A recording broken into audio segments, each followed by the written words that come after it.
guys, welcome to Bible 365 with Kathy Carter. Today is day 47, means we are on Numbers 8 and 9 and Leviticus 1 through 3. This is Bible 365. The meaning of Bible 365 is that we are going through the Bible in 365 days. I will be going through the Bible. I'm reading through it chronologically using the 1 Year Chronological Reading Plan. If you want to join in with me and read through the same plan that I'm reading through, which I recommend if you're going to be reading with me, it is online and it's a free online printable. So it's the 1 Year Chronological Bible online.com, and you'll be able to print out the daily reading version of it. So you'll be able every day to be able to read along with me. Otherwise, you can also purchase a Bible. They sell those as well. They've done 3 different versions: NIV, NLT, New King James. And so you can purchase one of those. But if you don't want to, you can certainly just stick with the Bible that you have already. So today, again, is day 47, and it is Numbers 8 and 9 and Leviticus 1 through 3. So I was just blown away by today's reading. There were some readings that I just get super excited about, and this was one of them. A very quick back, because I have a lot that I want to discuss today. This is now they're on Mount Sinai. So they are at the base. They're sort of in their tent community at the base of Mount Sinai. Moses is leading. Aaron and his sons have been consecrated as priests.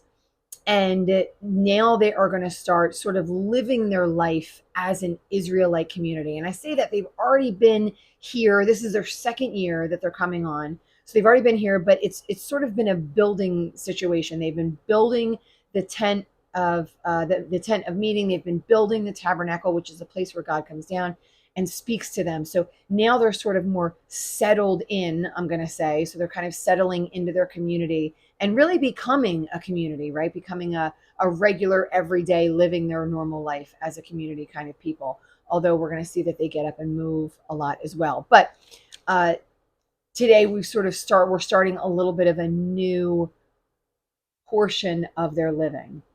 All right, so if I start right away in Numbers 8, moving to just kind of going into the first thing, it says, the Lord said to Moses, speak to Aaron and say to him, when you set up the lamps, see that all 7 light up the area in front of the lampstand. So God, if you remember, God is coming down in between the 2 cherubim on the Ark of the Covenant, and he's speaking audibly to Moses. So Moses hears him, and then Moses tells everybody what God is saying. So he comes out and he tells Aaron and the sons and everybody else what God is saying. So he's giving him this thing to light the lamps, and Aaron does it, and he lights the lamps, and he lights up the area. So he's showing him very specifically how to put together the tent and how everything is supposed to look. And then we're going to dedicate the Levites. So if I move on to verse 5, so this is, I feel like this is such a connection to what happens in the future, and I hate going ahead. But some of you, probably everyone who is listening, probably is a Christian. I'm going to assume it's probably a big assumption, but you kind of know what's coming, right? Jesus eventually comes. This is such an amazing picture of what Jesus then does later, right? So this is just, I feel like it's a shadow or a prequel or a foreshadowing, whatever it is that you want to call it, of this image of what Jesus then becomes later. So it's a hard reading in that maybe it's monotonous. It's not easy. It's not a story, right? It's not telling a story. It's giving a lot of rules and details, but the details are fascinating. So they're really rich.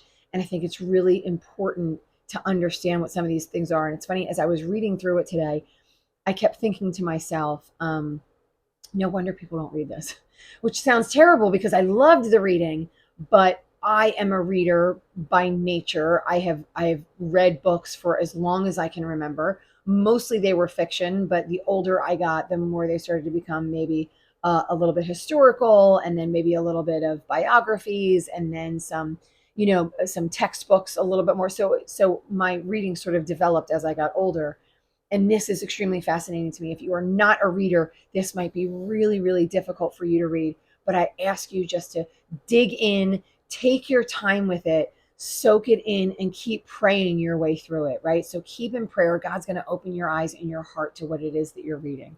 Okay, so I'm going to try to give you a picture of what this looks like. So again, I hope you read it first. And if you read it first, you have your own picture, but I'm going to try and give you a picture, sort of a visual, if possible, of what all these things look like. So what he is doing is he is in verse 5. I'm going to write to it. It says, the Lord says to Moses, take the Levites from among all the Israelites. I'd love to read all of this, but take the Levites from among the Israelites and make them ceremonially clean. So what he's doing is he's outwardly, ceremonially, that's why it's called ceremonial, it's on the outside, he's cleaning them. So they are going to be a clean people, because remember, the Levites now are the people that are going to be the ones that are going to God, right? Remember those three brothers or tribes or whatever it is. They're in the tribe of Levi, and they're the Kohathites, the Merarites, and the Gershonites. And they're all now being ceremonial cleansed, so outwardly cleansed, so they can then perform the functions in the tabernacle, in the dwelling of God. Okay, so that's why they're being cleansed, right? It is not just getting up in the morning and taking a shower so you can smell pretty when you go to school. It is much more about this cleansing of your outward body, so you are clean enough and holy enough to be able to be in the presence of God. So this is important.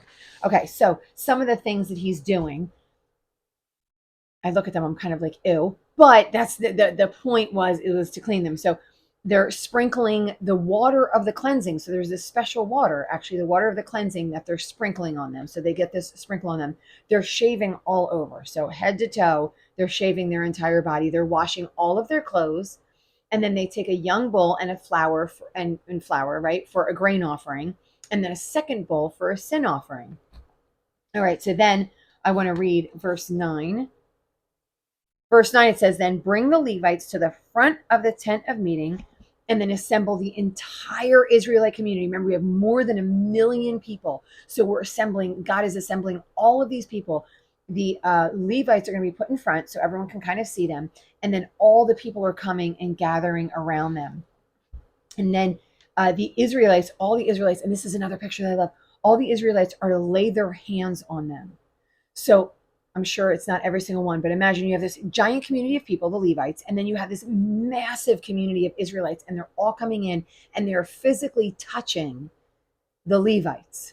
So there's this physical connection to them, touching them and laying their hands on them. And we hear this again, this is going to start coming now all through the Old and the New Testament. We're going to see a lot of what it means to lay hands on people and the purpose, right, of laying hands on people. We don't really get to a whole lot of, so we don't really get told why we're laying hands, but it shows God that he wants them to lay hands. So he's going to the Israelite community lays hands on them. And then Aaron, which is the brother of Moses, Aaron is going to present these people, the Levites, as the wave offering. So remember that we do these wave offerings, and I wave every time because they're like waving the offering around before they present it to the Lord. So they're waving these people and then offering. The Israelites are saying, now we give these people to God as people who will be between us and him, and we give them the offering. So these are going to be God's people in particular, and they're going to be for generations to come. So then the Levites, then the Levites lay their hands on the bowls and they offer them. So I find this really interesting. There's an offering for sin, and then there's a burnt offering to make atonement, which I think I always thought was the same thing. And it seems that they're actually distinctly different, that there's two different offerings. So you offer for sin. Sin is an immoral act, right? It's any act against God. So that's sin. So you're making an offering for that, right? I sinned, therefore I offer. And then you're going to make an offer for atonement. And atonement is to repair the wrong that you've done. So for breaking a law, so to speak, right? You actually have two offerings. You offer for the law that you broke, and then you offer to repair it. So it should cost you something. So there's a cost when you do something against God. And here it is extremely obvious because you have to offer two things. So you have to give up two of your, and this isn't just your basic, I got 100 goats and I'm going to give them my little runt in the middle that doesn't really offer me any milk. They're offering the best, right? The unblemished, the first of their things, right? This is a serious offering. So every time you break a rule, you are coming to offer this to the Levitical people, right? So they can offer this to God.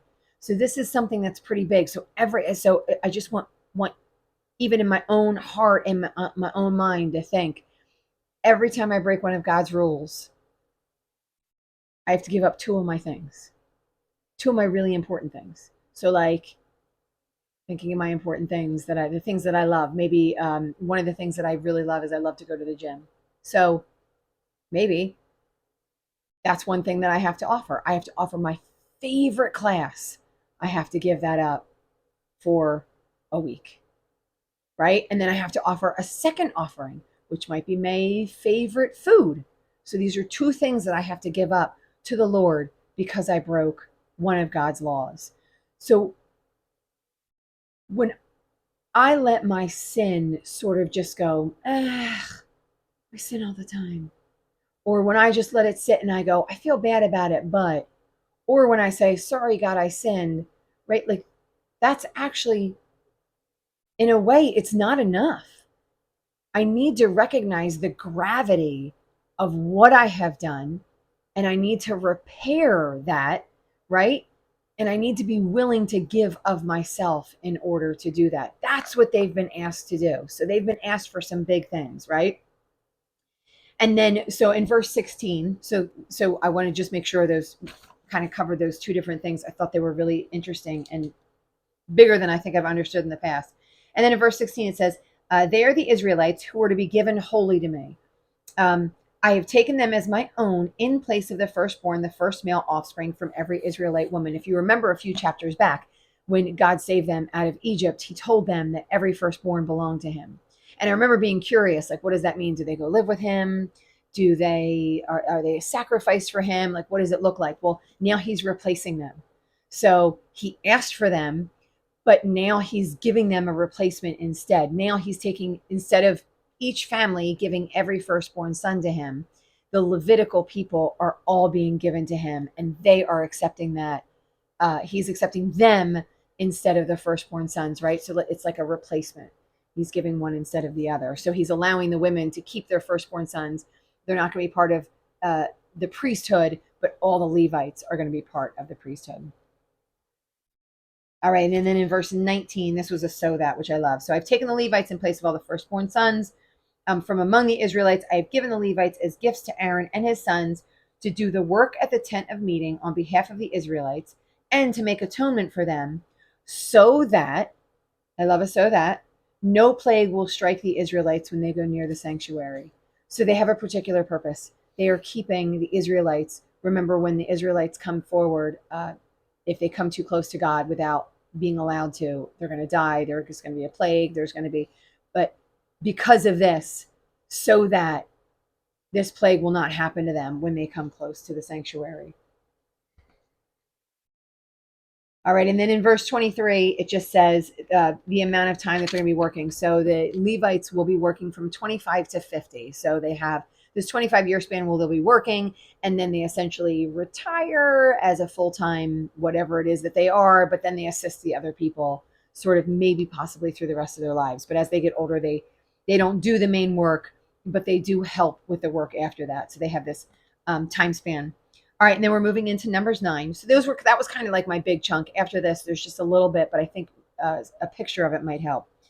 They're going to celebrate the Passover. So in verse 1 in Numbers 9, it says, the Lord spoke to Moses in the desert of Sinai in the first month of the second year after they came out of Egypt. Have the Israelites celebrate the Passover at this time. Well, it came to be that some couldn't celebrate. So this is the first really big time that they're celebrating as a unit, as an entire group of Israelites, but some of them couldn't. So some of them said, we were near a dead body, and so we're unclean. And so we can't do what it is that God asks us to do because God doesn't want us to do it unclean.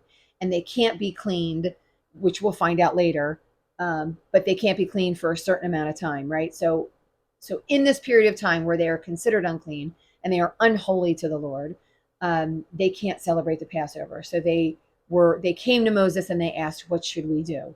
And so Moses is now giving those who are unable to celebrate the Passover, he's giving them an alternative to celebrate the Passover in the second month instead of in the first month. So after that, if they can't do it in the first month because they're unclean, by the time the second month rolls around, they will be clean again. And so they'll be able to celebrate the Passover. So the Lord always gives alternatives for when there are times where we're unable to do certain things. So he's given them an alternative for that, a place to do it. And in verse 14, he says that and then of course he says you're going to be cut off. In verse 13, he says you're going to be cut off if you don't celebrate the Passover when you're supposed to, unless you're unclean, right? But then otherwise you got to celebrate the next month. But he also wants the foreigner to celebrate the Passover with them. So if anyone is living in the land at that time, which we now say that foreigners obviously come and go, right? And they might be coming in and trading, they might be coming in and staying there, they might be coming in and having food, but whatever it is. But if the foreigner is there during the Passover, then they're going to be celebrating the Passover as well. And it's a holy time for the Israelites to celebrate this. So I want to move on to Leviticus. And another thing that I find interesting, right? So in Leviticus, we're going to see 3 different procedures for offerings, right? So these are 3 different types of offerings, but they're all kind of similar. So in verse 1, it says, the Lord spoke in the tent of meeting. So the Lord is talking. So the Lord called to Moses and spoke to him from the tent of meeting. He said, speak to the Israelites and say to them, when anyone among you brings an offering to the Lord. So this first one is just an offering to God. And this is for an animal. So he gives some details. So in each one, he gives details about what they're supposed to do. There is what the priests are supposed to do, right? The Kohathites that will do all the holy things. Aaron and his sons that are the priests, what they're supposed to do, and then what the person is supposed to do. So imagine it's you, and you have come to make an offering. So you got to go in and you have to do certain things. So the first thing you have to do is bring something that is your best, whether it be from your herd, so like a bull, or from your flock, so like a sheep, or a bird, right? So they give you options for all of those. And I think it's depending on status. So how much you might have, someone might have more than others. And so you bring the best of what you have, but you may not have a bull. So it's just a matter of bringing the best of what you have. When you come, the first thing you're going to do is you're going to present it. So you're going to kind of go like, is this good enough to come in and have this offering? So you bring your best bull and you come in and you say, is this good enough? That's what you do. And then the priests will or won't accept it, right? You present it to God. And you then have to skin it. You have to kill it. You have to skin it. You have to cut it up into pieces. So these are the things that you have to do. So imagine that you have, again, I want to emphasize the nature of the importance of this. You got your bull. You recognize that it is a really important animal. It can probably feed a lot of people in your family. You have sinned, or you want to offer it for an offering for something else. And so you have to take this to the priests. You have to lay your hands on it. So you're laying your hands on your animal and then you're killing that animal. Okay, so this is already, I want to say it's tough work. It may not have been as tough as it would be for us. Like, I don't kill my own animal in order to eat it. That's not my job. I show up at Chick-fil-A and get my chicken without having to do any work for it, without having to see its face. So it would probably be a lot harder for me than it necessarily would for them, but I still think it's tough for them. They need to lay their hands on its head. So it's a live animal, and they have to kill this live animal, and they have to offer it up to the Lord. Then they got to skin it, and then they got to offer its entrails, right, and put its entrails on the plate for the burnt offering. So they have a lot of things that they have to do that make it, again, it's a literal reminder of the work that you have to do for the sin against God, right? So you have to do all this work. The priests then offer the blood, right, to the Lord. So they pour the blood on the Lord. So they have or not on the Lord, but on the altar, right? So they do that, and they arrange it on the plate. But you have to wash the organs, you have to wash the legs. So again, there's this extra duty that you have to do all the time. And then, so that's for the first one in Leviticus 1. And then for Leviticus 2, they go into a grain offering. And in the grain offering, you have to. It's with no yeast. So everything is with no yeast.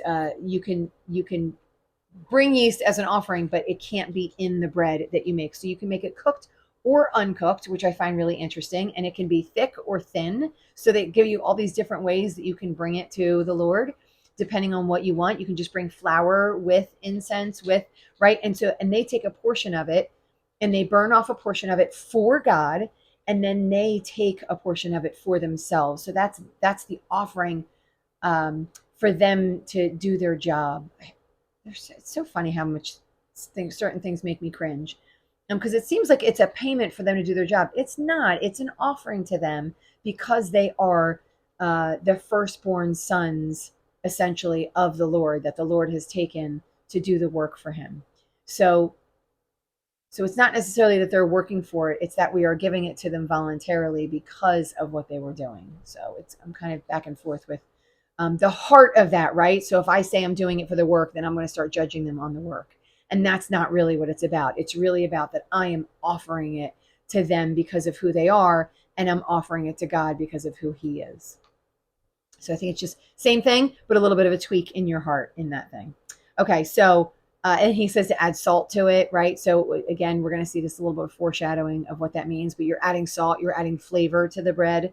And this is a grain offering. If you offer a grain offering, it's your first fruit. So you just crush that up too. So it can be cooked, uncooked. It can be flat, thin. If it's thin, you add olive oil on top. If it's thick, then you put olive oil in it. So it's the way it's made. And if not, if it's just a grain offering, it's your first fruits, then you just crush the heads of the grain. And then it's all your new grain.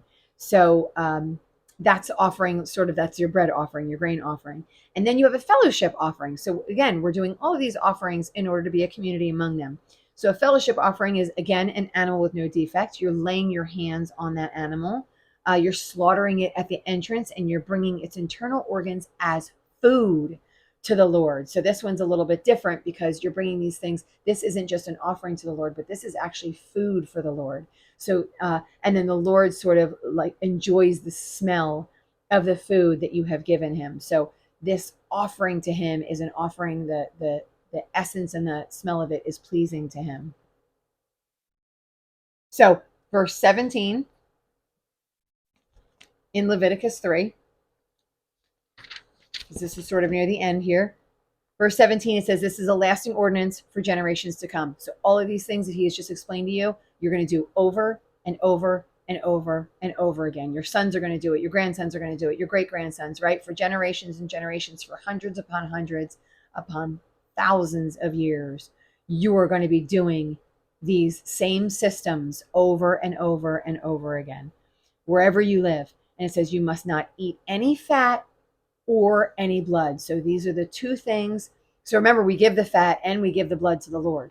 So the fat is burned on the altar, and the smell of that is given to the Lord. And then the blood is poured as the sacrifice on the altar. So again, that is given to the Lord. So you do not take of any of those things. Those things are given to God. So that's all for today.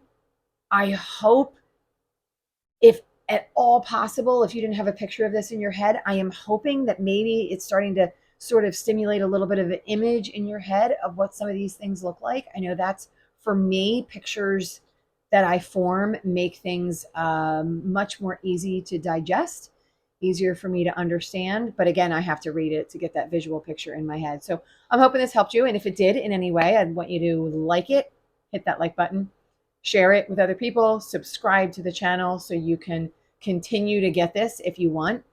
We are moving on to tomorrow. We're going to move on and do some more of Leviticus tomorrow. We're out of Numbers for a little bit, and we're going to venture into the book of Leviticus and probably finish that up before we get back into Numbers again. Thanks for joining me. Keep reading, and I'll see you next time.